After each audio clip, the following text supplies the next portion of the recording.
Vaksinasi merupakan jenis intervensi medis untuk memunculkan kekebalan terhadap kuman atau virus penyebab penyakit tertentu.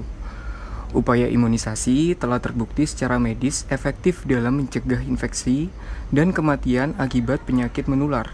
Upaya imunisasi juga merupakan hal penting dalam upaya pengendalian dan pemberantasan penyakit, sehingga penularan penyakit menjadi lebih jarang atau bahkan diberantas dari lingkungan masyarakat. Meskipun demikian, masih ada sedikit peluang munculnya suatu kondisi atau reaksi tubuh setelah imunisasi yang banyak dikhawatirkan orang. Hal tersebut dikenal dengan kejadian ikutan pasca imunisasi atau biasa disebut KIPI. KIPI adalah serangkaian reaksi, biasanya berupa peradangan dalam tubuh setelah imunisasi.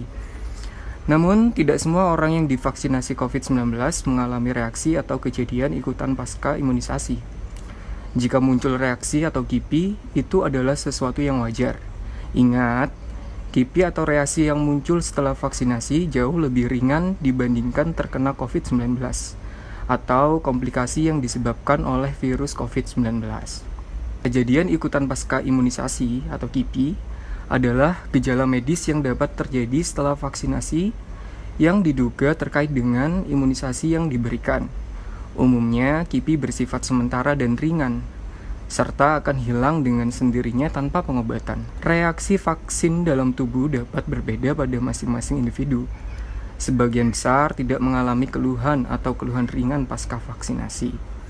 KIPI biasanya bersifat ringan dan sementara, antara lain nyeri pada lengan di tempat suntikan, sakit kepala atau nyeri otot, nyeri sendi, menggigil, mual atau muntah, rasa lelah, demam, ditandai dengan suhu di atas 37,8 derajat Celcius.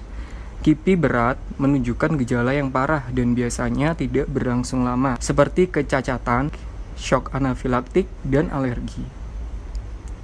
Jika mengalami reaksi ringan, tindakan apa yang harus dilakukan? Jika merasa tidak nyaman, Anda sebaiknya beristirahat. Jika dibutuhkan, Anda dapat menggunakan obat penurun panas sesuai dosis yang dianjurkan dan minum air putih dengan cukup. Jika terdapat rasa nyeri di tempat suntikan, tetap gerakkan dan gunakan lengan seperti biasa. Apabila perlu, kompres bagian yang nyeri dengan kain bersih yang dibasahi dengan air dingin. Jika mengalami KIPI berat, apa yang harus dilakukan? Untuk mengantisipasi terjadinya KIPI, di setiap pos pelayanan vaksinasi telah menetapkan kontak center yang bisa dihubungi jika ada keluhan dari penerima vaksinasi. Dari fasilitas pelayanan kesehatan melaporkan ke puskesmas, lalu dari puskesmas maupun rumah sakit akan melaporkan ke Dinas Kesehatan Kabupaten atau Kota, atau bisa melalui keamanan-vaksin.kemkes.go.id. Apabila terjadi efek samping serius atau KIPI, maka pasien akan menerima perawatan medis dan seluruh biaya akan ditanggung oleh pemerintah.